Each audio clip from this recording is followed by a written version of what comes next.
जय गजानन, जय श्रीमन्नारायण, जय आदिशक्ति माता। दोस्तों, जेठ मास महात्म्य कथा अध्याय 11 तक श्रवण कर चुके हैं। आइए आज जेठ मास महात्म्य कथा अध्याय 12 को श्रवण करते हैं। दोस्तों, हमारी हर भक्ति वीडियो आप तक पहुँचे, इसके लिए वीडियो को लाइक और चैनल को सब्सक्राइब करें और बेल आइकन को ज़रूर प्रेस करें। दोस्तों, जैसा कि आप जानते हैं, आज शनिवार है, तो आइए सबसे पहले हम सुनते हैं शनिवार की व्रत कथा। जेठ मास जब धरती तपती है और मनुष्य की सहन शक्ति की परीक्षा होती है, पर क्या आप जानते हैं कि जेठ मास का शनिवार केवल तप का नहीं बल्कि न्याय और रहस्य का भी दिन होता है। एक गांव का शांत दृश्य, फिर एक खेत में काम करता व्यक्ति। यह कहानी है राघव की, एक सीधा साधा किसान जो हर शनिवार को दिया जलाता, लेकिन दिल में एक डर छुपा बैठा था। हर साल जब जेठ का शनिवार आता, उसके साथ आती थी कोई विपत्ति। कभी आग लगती, कभी चोरी, कभी बीमारी। लोग कहते तेरे पितरों का पाप है, पर राघव बस एक बात कहता, मैंने किसी का बुरा नहीं किया।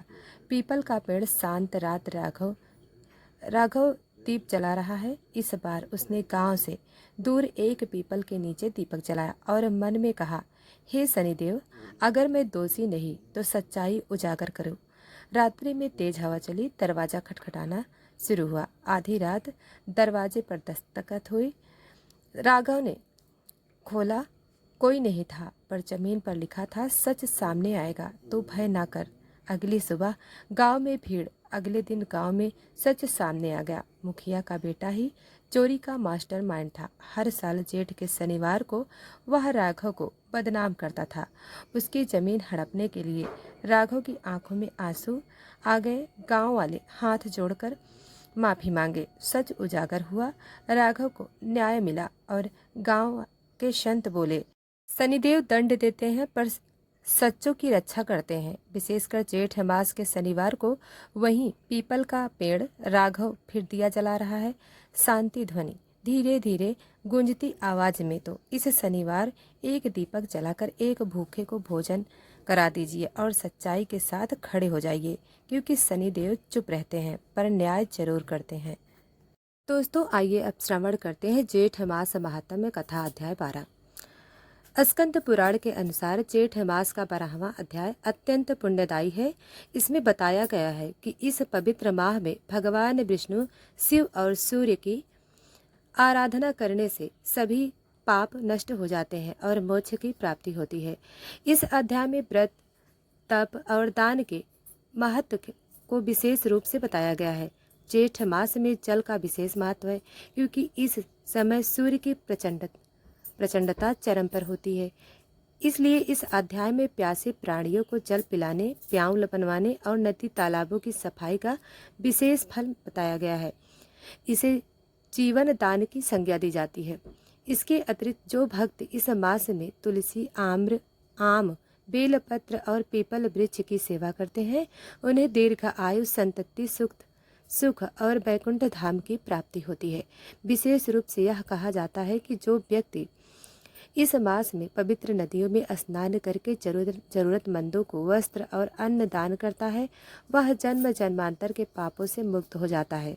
यह अध्याय धर्म, सेवा और करुणा का साक्षात मार्गदर्शन है। दोस्तों, हिंदू धर्म में ज्येष्ठ मास को तप और सेवा का महीना बताया गया है।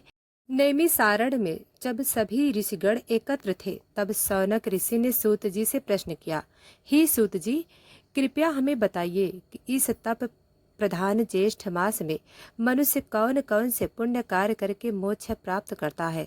इस मास में स्नान, दान, उपवास व अन्य कर्मों का महत्व है। सूत जी ने उत्तर देते हुए कहा, हे महर्षियों, यह प्रश्न अत्यंत कल्याणकारी है। ज्येष्ठ मास में सूर्यदेव अत्यधिक उग्र हो जाते हैं, भूमि तप्त हो जाती है।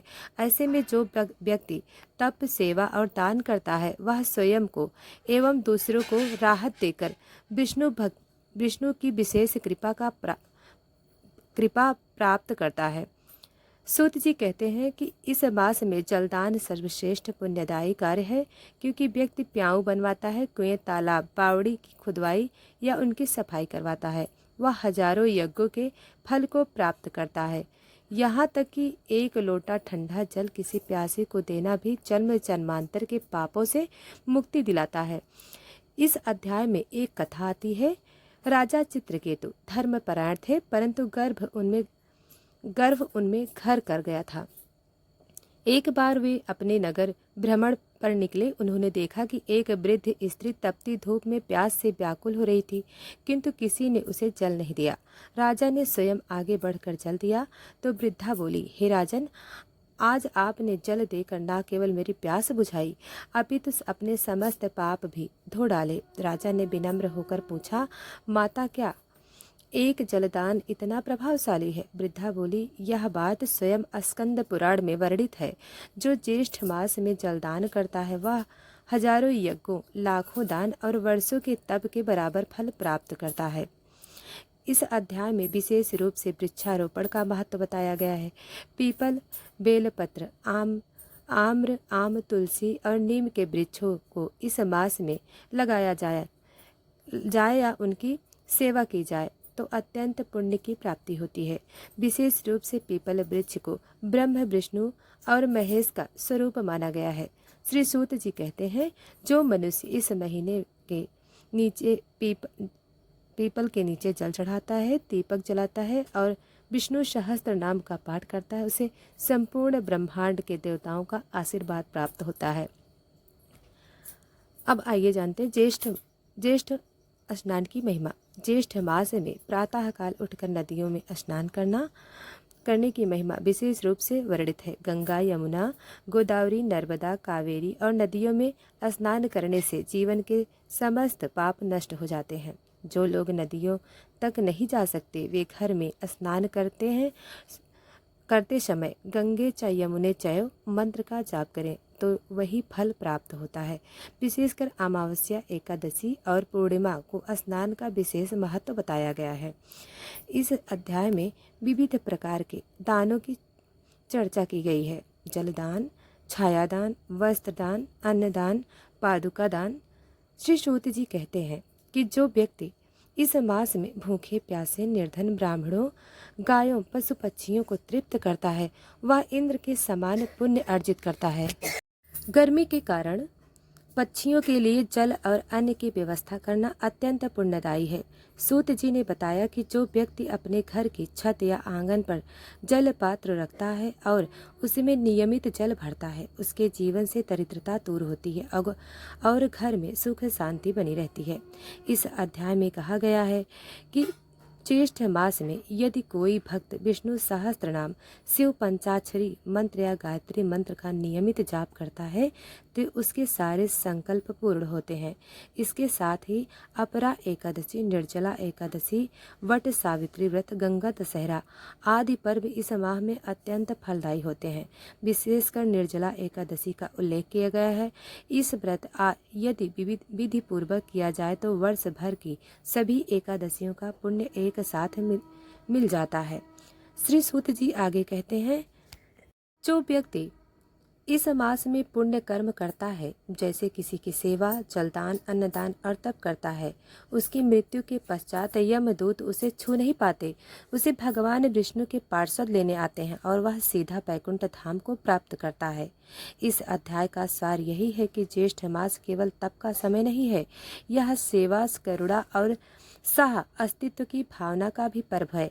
जो इस तप्त मास में दूसरों को कष्ट हरता है उसके लिए ईश्वर स्वयं पथ प्रदर्शक बनते हैं। सूत जी अंत में कहते हैं, हे ब्राह्मणों, यह मास तपस्या का नहीं, त्याग और सेवा का है। जो इसे समझ लेता है या जीवन को सार्थक कर लेता है। दोस्तों, श्री सूत जी इस अध्याय में कहते हैं कि केवल व्रत और उपवास करने से नहीं बल्कि सेवा और करुणा से आत्मा की शुद्धि होती है। कई लोग केवल अपने मोक्ष के लिए व्रत करते हैं, परंतु यह अध्याय उन परमार्थ की ओर ले जाता है। सूत जी कहते हैं कि जल केवल भौतिक शारीरिक की तृष्णा को शांत नहीं करता, वह आत्मा की भी शांति का माध्यम है। जब आप किसी को प्यासे को जल देते हो तो वह धन्यवाद करता है, पर उस कृषक आपकी आत्मा कहती है, अब तू पवित्र हो गया। एक साधक तप कर रहा था लेकिन ध्यान भटकता था। एक दिन उसने एक गाय को प्यास से व्याकुल देखा और उसे जल पिलाया। उसी क्षण उसकी साधना सिद्ध हो गई। तपस्या की कुंजी करुणा में है। यही इस कथा का सूत्र है। तो दोस्तों, यह कथा समाप्त हुई। हम आगे अगला अध्याय कल सुनाएंगे। दोस्तों, वीडियो को लाइक सब्सक्राइब नहीं किया है तो अभी कर लें। बेल आइकन को जरूर प्रेस करें। धन्यवाद।